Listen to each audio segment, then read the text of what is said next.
Greetings from New Democracy. My name is Ana Nascimento. I am the journalist of the Nova Democracia journal. I am the political commentarist of the program Propósito. Hello, everyone. Greetings.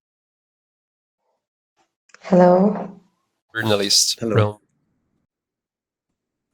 from the Guarani Kaiowá fight for centuries over their traditional lands in Mato Grosso do Sul, Midwestern Brazil. And since the 1950s, they struggle to take back the territory or Tecoha, Pyelito Kue, part of the indigenous land Iguatemi. They were expelled from this land by big landowners of the state and were forced to live in other indigenous land.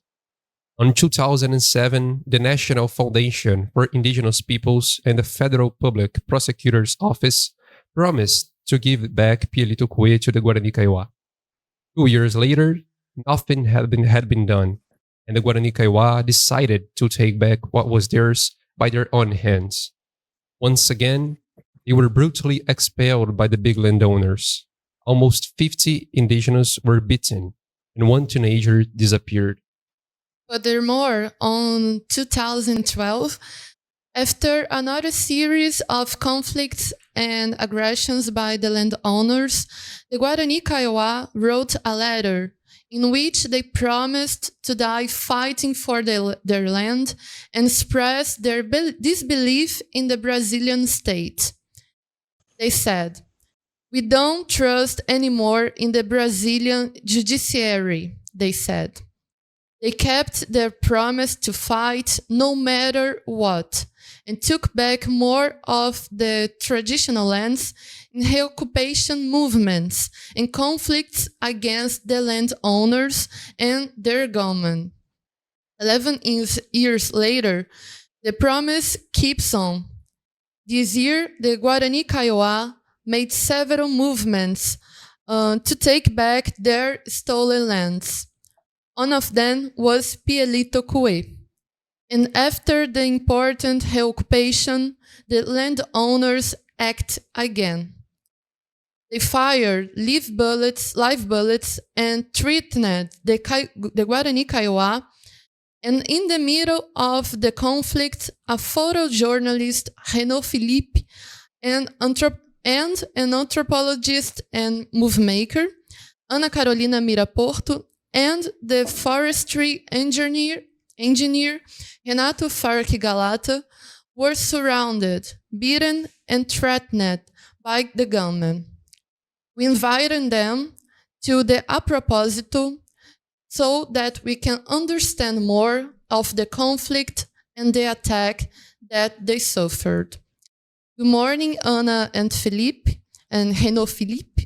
It's an honor and a pleasure to have you here with us today. For the reasons that unite us is quite revolting. Before we start talking about the attack that both of you have suffered from, we would like to ask you more about your work. What were you doing, both of you were doing in the region, and what is your project about? All right, so let's start. So yeah, thank you for having us. If there's one thing I could say starting is that what happened to us was, they gave us a lot of strength to continue and to talk about it. And for that, we even are thankful because, of course, it's the very last thing they want. But they took all our material, but they were not able to take our voice. So we're gonna use it. So this project is something we start together. Carol, she's working with the Guarani since a very long time. And together 2 years ago, we start to document this process of the retomada. So this reappropriation of the land that have been stolen from the Guarani since a very long time, but mostly in the last 100 years. So since that time, we are going from one retomada to another to get testimony of the people, So we went in more or less 25, I think, different retomada, 24. That was going to be the 25th one, but I mean, we never reached the place. So yeah, it's a long-term project. We are convinced of the power of journalism and the power of photography to inform people in a very human way. So it's a project that actually is going on. It's not over, and we are already thinking about the next steps. It's important to mention too that it's a project that we do with the Guarani, Guarani Kaiowá, and Guarani Mbia. We start with the Guarani, and after we went to Mato Grosso do Sul, we start also with the Guarani Kaiowá, but it's speaking the general group of Guarani. Yeah, because more we move into this project, further we go, more we realize how important it is, and the testimony we're receiving are heartbreaking.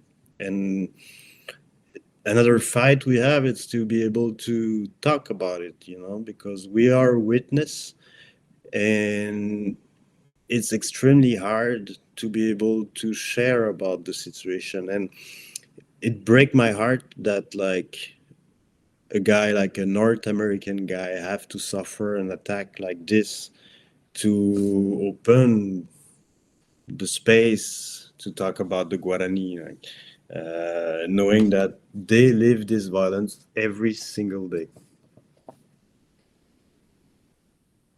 Project, we from A Nova Democracia always salute, and we have a big respect for the people who use their knowledge and their means to denounce the oppression and serve the people of the world. So we salute you and your work, your decision also to denounce the oppression of the landowners against the Guarani Kaiowá and other indigenous people in Brazil. And before we talk about the attack that you guys suffered and also the Guarani Kaiowá and the recent conflicts involving Pyelito Kue, what did you see in this time in Mato Grosso do Sul among the Guarani Kaiowá? What are the living conditions of the Guarani Kaiowá, and how do the landowners operate? How is this? I would like to introduce that the first time we went with the Guarani Kaiowá, we were in Paraná, and we were invited. It was 1 month after Guapoí meeting, the massacre. So Renaud can talk more because of my voice, but it was the first time we went to Mato Grosso do Sul. It was already that, like, one person killed, like many people, like hurt, teenagers, like by helicopter, like a story very like surreal, like. Yeah, we as Carol just said, we were in this meeting, like a meeting that was a moment for many leaders to be together and share about their situation. And one of them came to us, like, I will not mention any names in this interview, but a great leader, a great human being. He came to us, say, this happened like more or less 1 month ago. You need to come. You need to see what is happening. Nobody's talking about it. And I think it was the very same day or the next morning, we went directly to this retomada near Amambai to learn that few weeks before, like there was a police attack coordinated with some farmers. They went like on the land and from the air by helicopter, shooting at the people. One guy, the one that has like a physical disability, he was not able to run. They shoot him in the back. He died there. And we met a lot of young people that received bullets. They were taken to the hospital after, without their family being able to go with them. And as soon as they went out of the hospital, they have been put in jail. Again, they were minor, so I don't know every details about Brazilian law, but I think there's something like that. It's a situation you will never see, like for somebody who is not indigenous in Brazil, like who is not living in periphery, or So it's hard to. I love Brazil. Truly love Brazil. It's a wonderful country, and I mean, my opinion didn't change like in the last month. But it's hard to understand that in a country that is a democracy, a country that is supposed to follow international law about human rights and everything, how this can still happen in total impunity. So yeah, that was our very first introduction in this retomada near Amambai of the situation in Mato Grosso do Sul. But in more than violence, there is the other how I say fights every day. Like for example, access to water, Right. and food and many things. So Hannah can talk about it. Yeah, we went in many places that it's a slow situation. Like it's not. So some retomada have been the legal fight have been won already. So the people, they are legitimate to live in this land. The Guarani, they are legitimate to live where they are, and 10, 15 years later, people have no access to water, no access to like basic sanitary, or no access to electricity. And yeah, so they live with nothing. And but they stay there because it's their land. And I'm very impressed by the power and the fate of the Guarani Kaiowá, Guarani, Guarani, Mbia Guarani, all of them. Like it's super impressive to see that those people stay there, whatever the cost. And that faith, they have to fight with their lives for their land that were stolen by the farmers, the landowners, even the Brazilian state grabbed their land. And that violation, the constant violations of rights, the Guarani Kaiowá suffer. We see our people in general, the poor people in general, suffering that kind of violation too. And the right to have access to their land, to have access to healthcare, to have access to water, to clean water, to have access to food, so many kinds of rights that are being violated right now by the Brazilian state and by the landowners that attack the Guarani Kaiowá. And they have the strength and their faith among them. And the part of the real Democrats, the honest intellectuality in our country, the activists that see the conditions that the Guarani Kaiowá are living right now, are suffering from right now. We would like to ask you, how was the attack? As a photojournalist, as a Canadian photojournalist, as an anthropologist, and that knows the reality of our people here in Brazil, how was the attack? And the Guarani Kaiowá had already been targeted by the live bullets and intimidated by gunmen. And this is a historical report that happens every single year. They suffer that attacks every single year. And they have been targeted and intimidated and threatened by that gunman a few days before both of you guys have suffered these horrendous episode on November 19th, 2 days after the reoccupation of their land. Is that right? We would like to ask you that. And on which day did you suffer the attack exactly?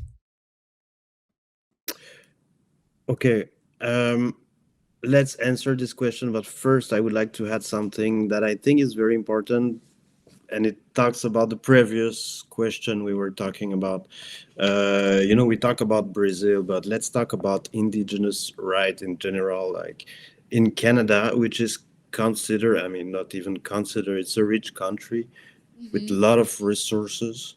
I've traveled in many places where indigenous people, first, they have been forced to sedentarize.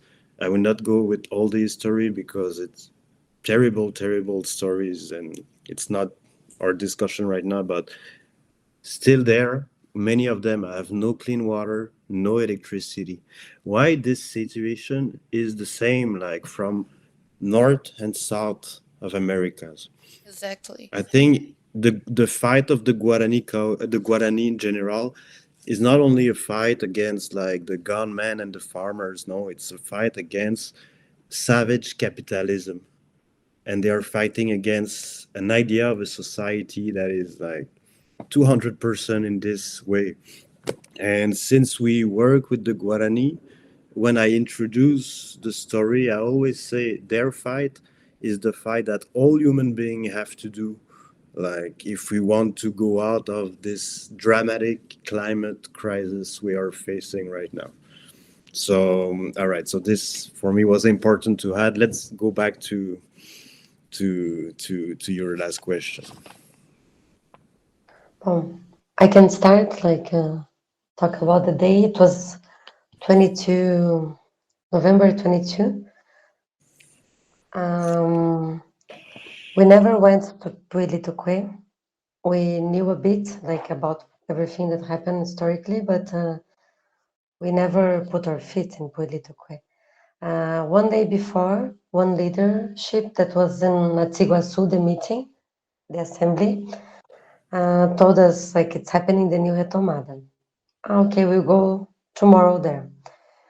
Next day when we arrived, we discovered that they were attacking the indigenous Guarani Kaiowá. And we decided to go. But we decided to go, everybody said, don't go alone. We're going with the national force that was supposed to go. But the national force need a lot of authorizations before move for a different place. So we wait 1.5 hours and we decide to go, not to the retomada, we decide to go to Pyelito Kue to bring one indigenous to meet his wife that was very scared with her son that was in the new retomada without give news. And we decided to do that in safety. And when we know that we were supposed to go to the retomada. But what happened, everything happened differently. And we never went there. Renaud, you want to talk? Or? I mean, I can keep going to save your voice, but yeah, actually, we arrived with this Guarani man that, again, we won't say any names, and there was no one except his wife waiting for him, super worried about what the situation that was happening. And then a car of the border police of Brazil came and stopped. So I'm a journalist, I'm a photographer, but photography is the tool that I'm using to do journalism. So I went straight to them to identify myself as a journalist. And it's a shame I don't speak Portuguese much. I understand a little bit, but their reaction was very, very strange. Like, first I said, we are here to see what is the situation. We are making a documentary about the conflict of the land, okay, not to refer about the Guarani, or to be as much neutral as possible, even if we are not. We are definitely like not 100% neutral. But so I identify myself as a journalist. I saw them laugh in a way. They left, and together with Carol and Renato, Just we thought, one yeah, second. One thing I say, we're coming because we know about one occurrence happening, and they say no. We did all the perimeter, like here, all around, and there is no occurrence. I say, nothing is both. going on. We will wait for the national force, national police that is coming, and he left. He left. So I felt something very strange, like, and I told the indigenous was with us, like I say, go with your wife because something wrong is happening. And we decided to go to the city to call like Ministério Público Federal, FUNAI, to call the leadership of Iguaçu to understand what was happening and to say that something strange was happening too. Like, Yeah.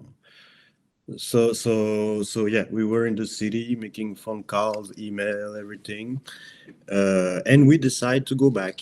Not once again to go in the retomada or in the tekoha. It was really again a matter of security. Let's go around, have a look, assess the situation to understand a little bit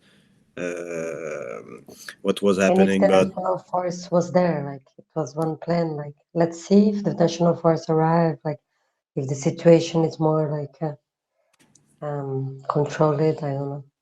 yeah, but after talking with only one group of people, the border police, go back in the city.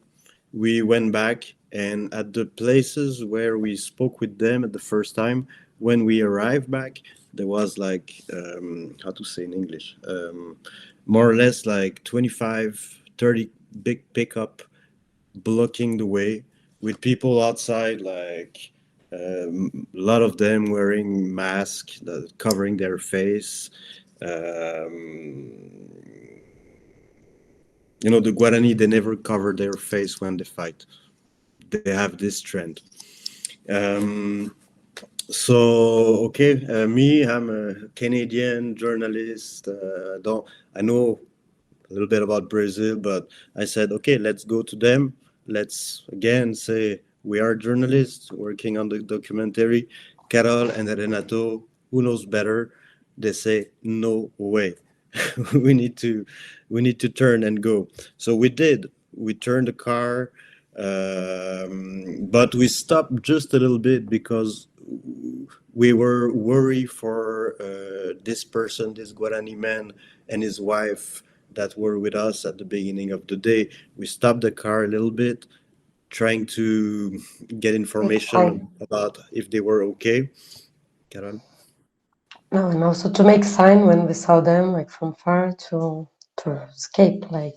Yeah. And that moment when we stopped to do that, like a little bit far from the pickups, came one pickup, like, and we went to talk with them because they block us, and the driver, like, he was shaking, and with a gun, like, and I start to explain, like, we are international press, talk, like, I was nervous, like, and finally another guy, like, in the back, opened the window and say, I recommend you to leave now. It will be very dangerous here. I say, yeah? He say, yeah.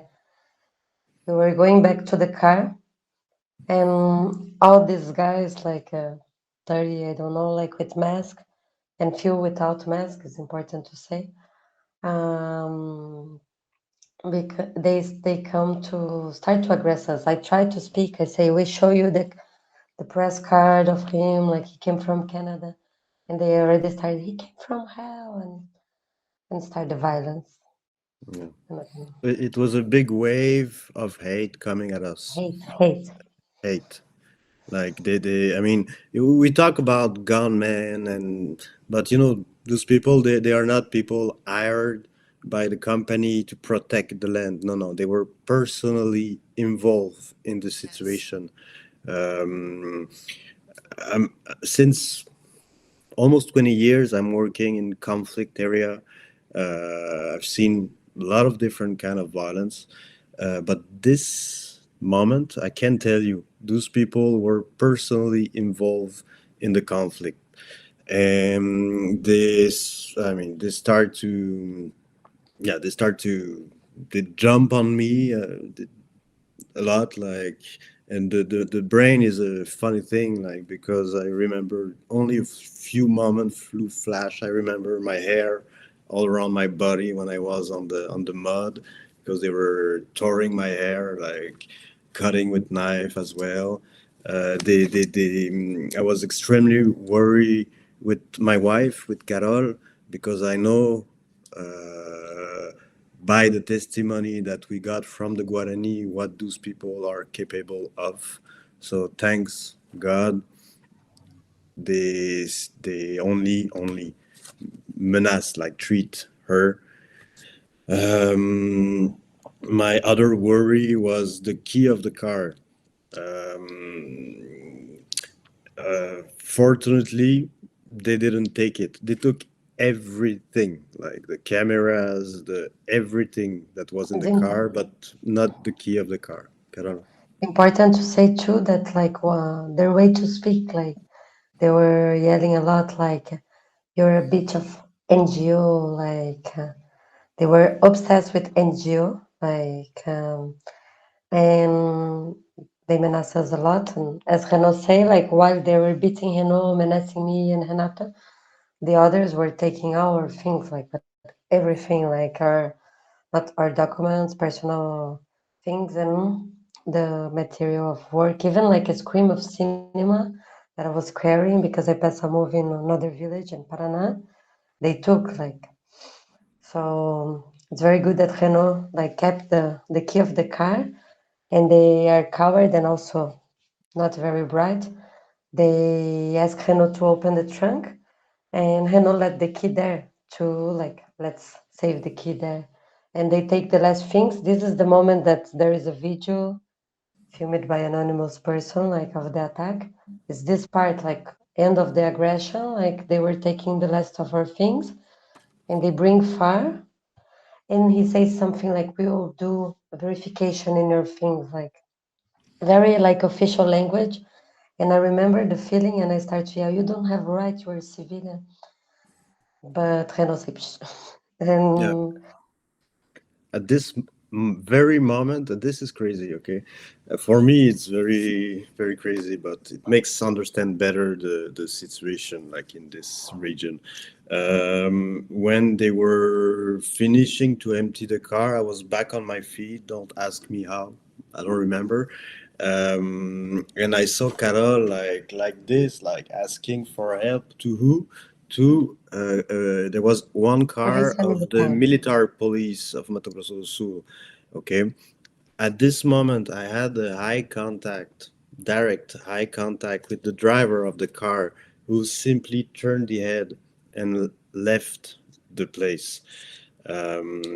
So I mean, when this happened, like, okay, but we'll go back to that a little bit after. So when they start to search everything, look at the photo, look at the papers, everything, we were still surrounded by a few people while the other were checking at the material, and there was one of the guy, like, that for me is a beast. Like, he was huge, and he's the first one who jumped on me, and I saw him standing up, having in his hand like the agenda, the paper agenda of Carol, and we cannot be sure what we've seen inside, but what we think now that is saw the word anthropologist, and he stand up and he came back to us, like, and in his eyes I was like, oh, this is no good at all. So I just yelled everybody in the car. I took back the key, and we were able to jump in the car and escape from the place. But the story is not over, because where you go when you face a situation like this, and you know very well that two different um, Force. police forces of police saw, are aware, and did nothing. Of course, you will not stop in a police station. Like there's a you can lose a bit the trust in the people that are supposed to serve and protect. It was So important to have Renato because he yeah, was very like strategic too. He said, "Let's go to Amambai, to the biggest village. They will not enter." Guarani village. Yeah. Yeah. That and this is what we did. So we had to drive like people say 120 kilometers.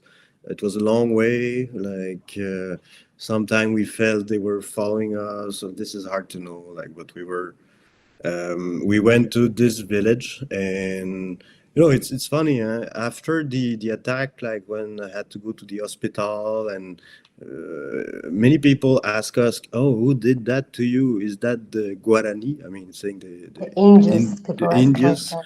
and no, we were attacked by the agro business and saved by the Guarani. So So it let shows me a lot just about like the way the press covered that kind of story. The people have in the mind something, and something that is absolutely not the reality. So we arrive in this village, and like people start to take care of us. what happened Kind in of. Cunhaguete, Hmm. that is like the meeting of the Guarani Kaiowá woman. And we knew also that normally in this kind of meeting have like a official like Ministério Público Federal, Defensoria Pública da União, and it was what happened. Like we arrived, we met friends like that we know that took care of us, bring the Defensoria Pública da União to talk with us, and followed by them, like we followed them. We went to the police station with the knowledge of the Polícia Federal already, everything, because it was a situation that we could be in danger more, like again. You're So entering in. what? We are beginning to talk about the another topic that we wanted to answer to ask you guys, that it is exactly about that, the answer of the police or judicial bodies. And your whole story is tells a lot of the Brazilian reality, the Brazilian reality in among peasants and indigenous people. Although these people suffer the oppression of the big landowners, you mentioned the bond that connects the gunmen and the landowners. It is quite specific. Like Philippe said, it isn't a company that professional relations, affecting properties, kind of stuff. More than that, deeper, it's quite personal bond that attaches gunmen to the landowners. Something anachronic almost. So we were talking about how these relations that Philippe tells that attaches the gunmen to the landowners is quite specific. It's not a relation of a company that is hired to protect a farm or something like that. It's deeper and it's more than that. It's a personal bond, a feudal or a semi-feudal, an anachronic relation almost in our society that attaches this gunmen to the landowners, and it is something that expresses like that. And you also mentioned the relations of the police, the case that the military police pretended blind among the attack. And that's quite a common account. Although absurd, it is quite a common account here in Brazil, where the police also acts closely with the gunmen and the landowners against the poor peasants, against the indigenous people, other traditional peoples too. And we would like to ask you something that Ana started to answer, that after the attack, did you try to denounce the case once more to the police, to judicial bodies, to the prosecutor's office, Ministério Público? And if so, how did they respond? Did they assist you on anything? It fell on bureaucratic processes with no answers. How was the situation?